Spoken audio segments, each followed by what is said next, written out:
Hello, everybody. My name is Jimmy, and this is Jimmy Does Knitting. This is my knitting podcast where we pick a topic and we discuss. Today, I'm coming to you from a beautiful sunny Amsterdam day. It is warm. I have done my yoga, and I'm very excited about this next project. So, if you're new to this channel, welcome. I usually pick a theme or something for my videos, and we go from there. This one is all about this sweater. But before I get into it, you can reach me on Ravelry and Instagram as Jimmy Does Knitting, and yeah, we have some fun there. So let's get into this. This, you may think, if you've been a longtime viewer, is a green sweater. Jimmy, what are you doing with the green sweater? And the answer is, it's not mine. I've stolen it. I have stolen it because it's an amazing sweater. It could be better, and we'll discuss. But it is a great boyfriend sweater. And who did I steal it from but my boyfriend? It is just like a commercial sweater. It is from COS. It is a pretty standard drop shoulder. There are a couple of little things that make it special that we can go to in the details. But in general, it's just like a really nice oversized drop shoulder sweater. And I really, really, really like it. So I've been looking to recreate this for the last couple of years, and I finally bought some yarn, and I'm itching, like my little fingers are itching to cast on this sweater. So let's go over it. This sweater is from COS. It's old. It fits better on Mr. Does Knitting than it does me because he is a bit broader. So this is a little bit less oversized, but I still like it. I still like to wear it. It's a really standard drop shoulder sweater, so it's knit in pieces, and I think that has to do with the manufacturing process. You can tell by the seams on the inside and then underneath the arm that it's just knit like front, back, sleeve, run it through a machine, boom, boom, boom. It makes it easy to assemble that way and quick and cheap. So I think that's what happened. But part of the reason why I like this is, let's take a look at this yarn. See, it's like this tweedy, sort of like rustic looking, but not rustic feeling yarn. I think it's really good. And so part of the reason why this took me so long to do is because I needed some yarn. And it finally came in, and we will talk about it, but I'm like ready to get the yarn onto this. How am I going to approach this, I guess, is the next question. And the answer is fairly similar to how it is made.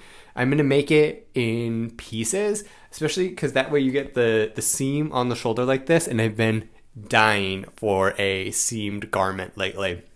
So I will knit the back in one piece, I will knit the front in one piece, bottom up. I will sew them together, I will add a collar, and then I'm going to knit the sleeves top down, I think, just because it's easier and there's no need to really have a seam unless that's the plan. I could write this all out before I am going to make it, but we're going to go on a journey together. We're going to go step by step. What do I like about it? I like the oversized fit. I like the proportions. I like the tweedy material and how like heavy and like boyfriendy this feels. I think it's really nice in that way, and that's something that I want to maintain in the final thing. What I don't like is I think I'm going to shorten the sleeves a little bit, and then I've talked with Mr. Does Knitting, and this collar is quite large, and we'll make it a little bit smaller. For yarn choice, I went for a texture or something that I thought was going to give me a similar vibe, not necessarily the same weight. So I'm not trying to get gauge on this. We're going to have to remath it anyway, so I'm not so concerned about the gauge, and we'll get the yarn. So the yarn I chose is this Studio Donegal. This is their soft Donegal. It's their Marl. I'll put the number below because it's not actually listed on shade. Oh, no, it is. It's 9590. And let's look at this. I'll bring you close to the camera. It is this brown and like gray marl, but it has like almost tweedy flecks. I was thinking about going for their tweed, but for some reason this seemed a lot better. It did seem a little bit blacker on the website, but this is clearly a brown. So that's fine. We'll go with it. We'll still make the sweater. It will just be browner than blacker, which is fine because it's going to be marled anyway. I think I'm going to use this for like yin yoga is when I'm going to use it, but it will be a shared garment. If I get to make it, I get to wear it is my rule. So I'm excited about this. I have done a swatch for this. I know for a fact I'm not on gauge. This is going to be in like an Aran weight-ish for me. I'm also going to knit it with wooden needles. I have a set of wooden needles for traveling. Usually I use my Chaogu metal ones, but this yarn seems to want a wooden needle, so that's how we're going to approach this. Now, we have a couple of details that we need to look at before we get started, and then we'll just start knitting and see what happens, I guess. We're really just going to wing it, but it will work fine. And yeah, let's check out those details. All right, this lighting's washing out the color a little bit, but we can still look at the details and try to figure out what's going on. So I have the sweater, it's laid out, we're zoomed in, and since we're starting at the bottom and working up, let's start with the bottom. And the first thing I want to figure out is what type of rib it is. This is a machine rib, so I think it will look neater than what I would do, despite the fabric and the pilling, but it's just a 1x1 rib. And I think that I will continue that. I thought about doing a twisted rib to make it a little bit more pronounced, but I think the 1x1 will be fine.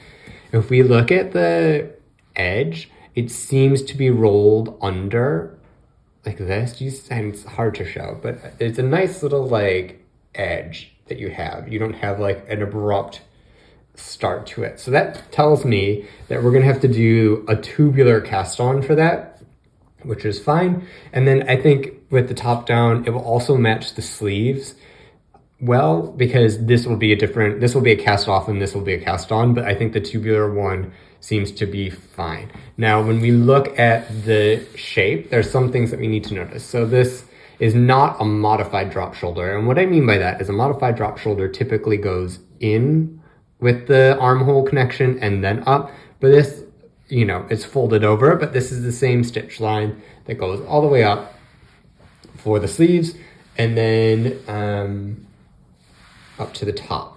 Another thing to note is this is not a drop shoulder in the sense that it has a straight edge. This is some shaping for the shoulder to give it a little bit more length, which is also fine, and that's good to know. And then we have the collar. So the one thing that I want to maintain about this collar, well, there are two things, is one, if you notice on the decreases or increases, now decreases because we're decreasing this amount of fabric, there's like two lines of knits. Maybe you can see that, maybe not. Two lines of knits before the decreases, so that it's a little bit of a nice framed decrease edge for the collar. Now it doesn't go all the way down. You can tell that there are some decreases over here, which we didn't use it. But here, these stripes just go all the way down. So that's something to know and we can play with. I'm not exactly sure how that will turn out, especially with me altering the collar width. Another thing that was paramount, and I was told that I could not change, is that it needed the folded collar. He really liked the folded collar, so we'll have a 1x1 folded collar that we'll knit on afterwards, so that's fine. Now, one thing that is really cool about this sweater that I haven't seen in other garments that I want to point out is this, and I marked them with these little stitch markers, but maybe this is better lighting, but can you see this? This is an increase.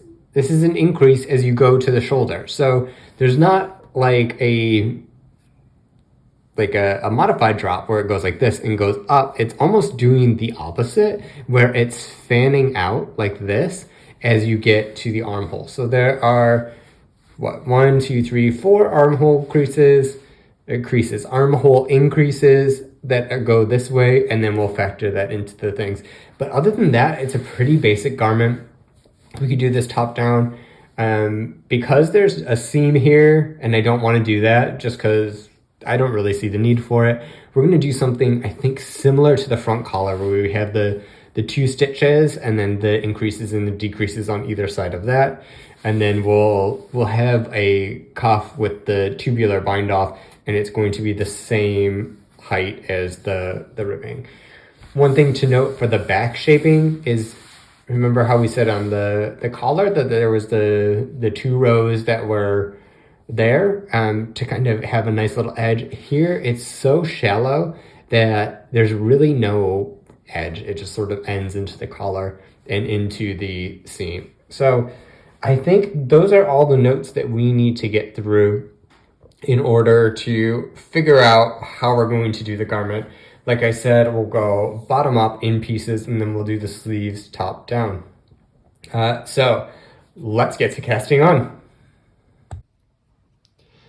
So I've started this and I am cranking on it. I'm really enjoying this knit so far. And what I've done, as you can see, is it almost looks like I cast on the collar. And that's because I did a tubular cast on, but I did it with a provisional cast on. And this is really distorting the fabric quite a bit. And I want to take it off now because otherwise we're going to have some issues in terms of pulling and how it works. So let me show you how I did that. I have a knot here on my string at the very beginning, so I know that that's where we need to start. No, wrong. So we're going to start with the end piece right here. The knot in the string indicates the beginning. I didn't put one in the end. So we're going to pick apart this crochet really quick. And then the beauty of the crochet version of this is you can just pull. If you do a long tail cast on or something else with a knit cast on, then it does not have the same ability to pull out quite as good. Ooh, that's nice. And then you gotta zhuzh the end out a little bit and boom. Now let's pull this out. There we go. Perfect. And so now this thing's gonna lie a little bit straighter, not incredibly flat, but for now it's good. And this is just rolling because it's stuck in it. So we have the ribbing, the 2x2 ribbing. It doesn't look quite like the other stuff, but I think it looks quite nice. And we have this nice ruled edge.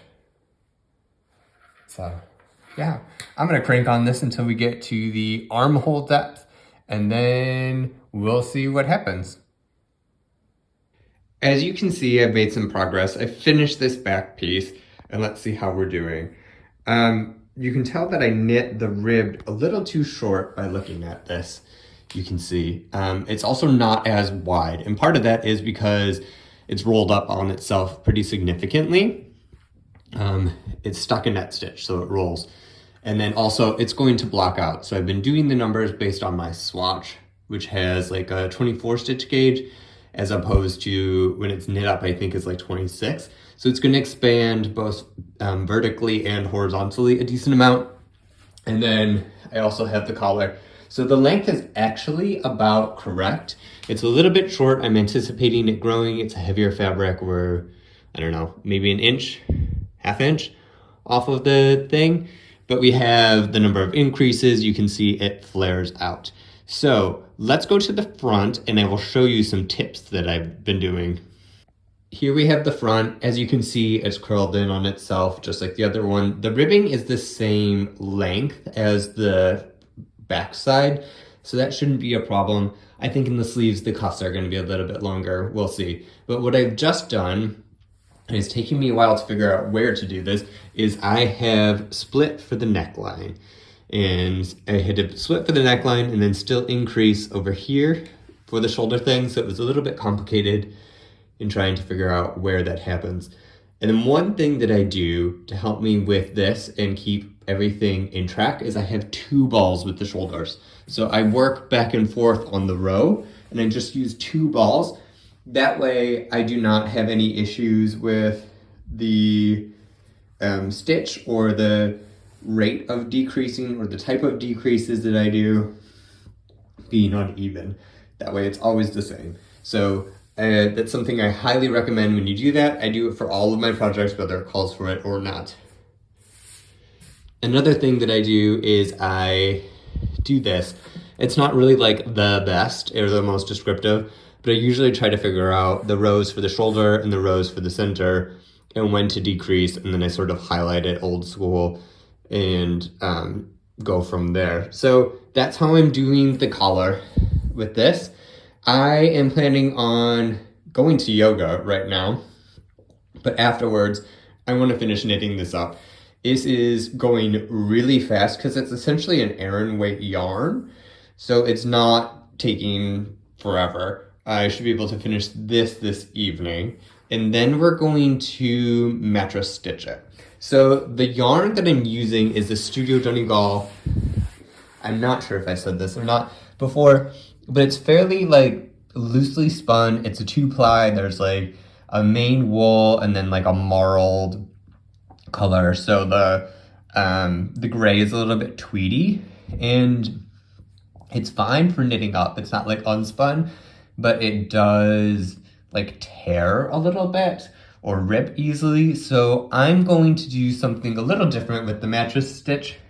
When I see it, I'm going to introduce a different yarn. I have this bag of leftover yarn. Let's go into it. I have this undyed shade of Brusca from Retrosario Rosa Pumar. Now, stitching is not something that you're really going to see, but I still kind of wanted to match the color of this, and this is the darkest and brownest yarn. I suppose I could go with a black, but I think that this is going to be a good one. It has that real rustic quality that this does. Actually, this is more rustic than this. It's actually quite soft. It's merino. I don't know if I'd say it's like merino soft, but it's fairly soft. And this is a little bit sturdier, which is what I really wanted to get from a yarn that I'm seaming with, because I'm going to be pulling on it constantly. So we will be finishing this tonight. We will be seaming with this probably tomorrow, and then we'll go for the collar. And I like knitting the collar before I do the sleeves because it helps with the shape. When you put the stitches on for the collar, it really changes how it sits on your body. So if you do the sleeves first and then you put the collar on, the sleeves could be a bit short potentially. So that's what we're going to do. So you join me in my corner where I do all of my knitting. I have this big old couch, I sit in the corner, I light an incense, I grab a cup of tea, I grab a coffee, and I just watch Netflix and knit. So today we're seaming the garment. I really like a seamed garment, and I think that they're very underrated. People think that it's hard or what have you. They don't want to do it because it's not knitting, but it really makes the garment last. It adds so much strength and structure. It prevents it from really growing and shifting and doing weird things over time, especially with like the collar or the length. It really makes it for a solid piece, and this yarn just demanded a solid piece. I think over time it would get really heavy and felt and get shapeless. So the seams help with this. And I'm very much team seam. I am not anti-team seam, but yeah, I really enjoy something about like an old school seam sweater. What I'm doing here is I'm doing the shoulders first, and then I'm going on to the side. So I put a marker right where the armpit slit was supposed to be, and I'm sewing up from the bottom to that level. And that just makes sure that everything is nice and even. I'm doing a mattress stitch. It is good because it conceals. You don't see the yarn that I'm using. I'm using the different yarn that I discussed earlier. And I'm just going for it. 2 stitches on one side, 2 stitches on another side, 2 stitches on one side, 2 stitches on another side, and then you weave in the ends. It's very simple. It's, kind of meditative, and it's quite nice. It looks like I'm in the middle of a fog storm, but that is just the incense in my apartment reflecting off the very dark blue walls. One other thing I wanted to say was we are going to be releasing this pattern with this video. So it's something I'm trying out where I'm doing like one size, untested, just writing up what I knit and putting it out into the world. So you can find that on Ravelry, and the link will be below in the description. And thanks for joining me. I will see you later on to the sleeve. I wanted to give a quick update. We have started the sleeve, And we are going to make the cuff and the sleeve opening the same as before.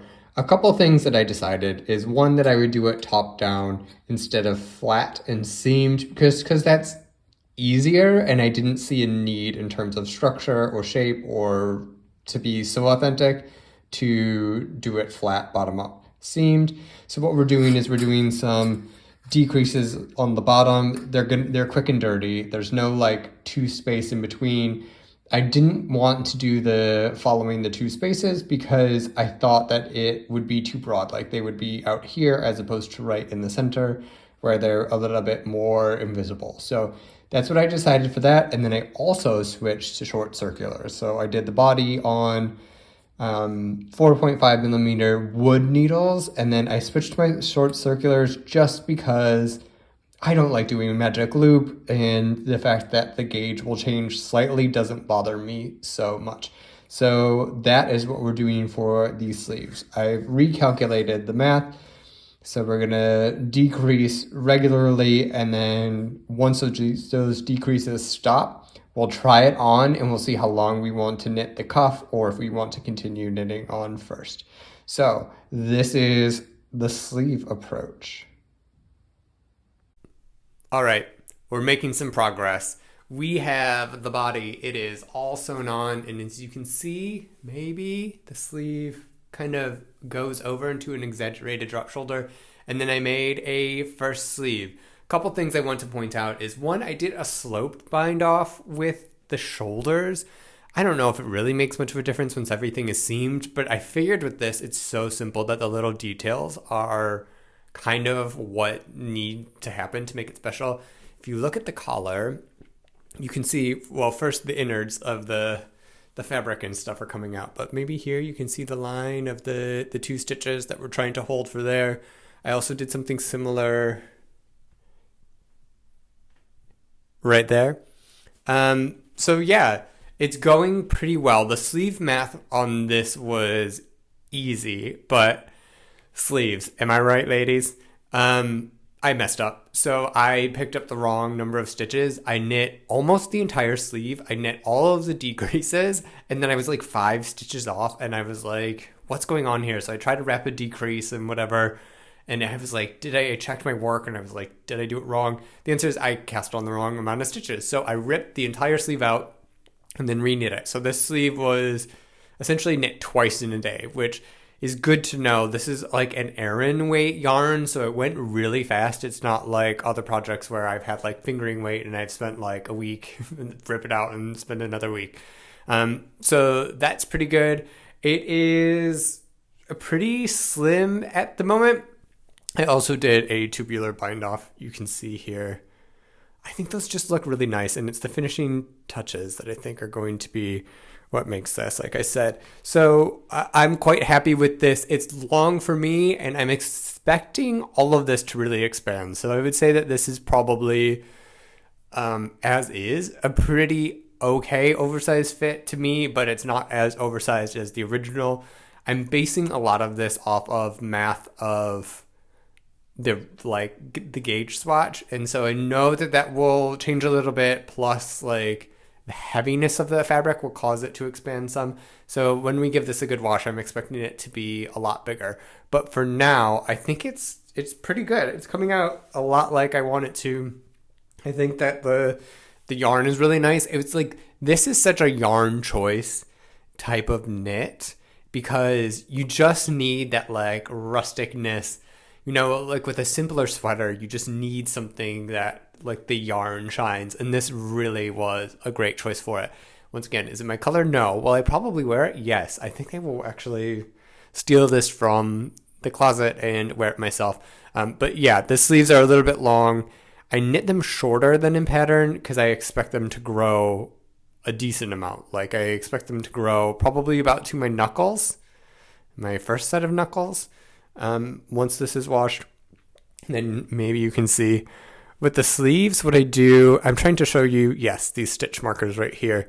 What I do to knit the other sleeve is I will cast on the stitches and I will do the same decrease rate, and I will just transfer one from here to the next one until the last one. And then I will leave the last stitch marker on here. I will probably, move a stitch marker around so it's in the same spot on the other arm. And that way I know exactly how many rounds I need to do before I start my ribbing. And then I can hold up the ribbing and do that. So that is really the construction of this almost done. I'm going to knit the other sleeve and we will come back with the final result. This was such a great knit, such an easy knit, and it was like going super fast because of the gauge. So really happy with this. I might get some black yarn and do this again in a little bit of a different size just for me, but that is not happening anytime soon. I'll catch you later. We have finished the sweater.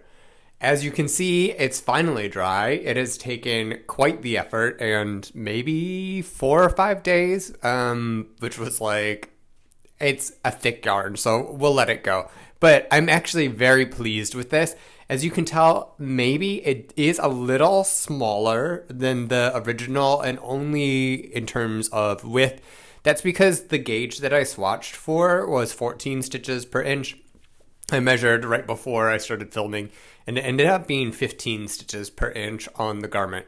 Now, this is not unusual. I use gauge swatch as a guide. I really find that my gauge swatch and my actual garment isn't usually correct, and this was both back and forward. So it's not like I did in the round knitting, but a flat gauge swatch. So I'm not really quite sure what's happening. But it did grow some in terms of length, and especially you can see it in the arms. Remember before it was a little bit above my wrist and now it's sort of at my knuckles. So it did grow in length. I do anticipate this sweater growing in general as it wears and is used and stuff. So overall, I think this is pretty good. I really like this sweater. To be honest, it's more of a size that I would wear and it would still fit Mr. Does Knitting. So that's fine. I think we ended up with a 46-inch chest circumference instead of a 48. So it's not tremendously off. Anyway, that's my sob story. I don't think it is, but let's go through what I have done. So as a conclusion, I knit it from the back piece in a piece. I knit the front piece. I attached them at the shoulders and sides. I did a knitted collar. As you can see, that's folded down, and then I knit the sleeves top down. So the original garment had the sleeves in pieces, but I chose to do it top down because it didn't really make much of a difference with the design and how this will wear and everything like that. The details are the little touches that are in here that I think are really special. All the bind offs and cast-ons are tubular, so it has this nice rolled hem, which is really good. And then I did I'm not sure if you can see it here, but there's a little band right here of a 2-stitch before the decreases. And then also it has it, better show it on this shoulder. It has it on the shoulder too, where it has 2 stitches and then it's an increase because the shoulders go out. So let's look at the original garment. I'm going to put this on me and I will hold and compare. So this is the original sweater. As you can see, it's a different color and it is green, but overall it has the same general shape and look, and I really am happy with it. It also has the collar detail of the 2 stitches. I think you can see here on the back a little bit better the increases that we did. But other than that, it's a pretty plain garment. So I think this is a very successful flip. I might make another one that's a little bit smaller just for me. I really like the shaping of this. I think the seaming really adds a lot of structure to the garment, which you don't really do in hand knitting too often, but it's often in commercial garments just because it's faster and cheaper and easier to do. Aside from that, I think that's it. So If you like this video, thank you for joining. I hope this inspires you to recreate a favorite in your wardrobe, somebody else's wardrobe, something that you've seen, and make it a hand-knit, really special piece. I am going to be wearing this, I think, a decent amount to yin yoga, at least, if not in general. I might start wearing brown. I really like this sweater. It's really nice. I really like wearing the original, but this one I think even fits me better, so I think that's great. If you enjoyed this, like and subscribe, and I will catch you on the next one because there are a couple more of these type of videos coming along. I'll see you later. Goodbye.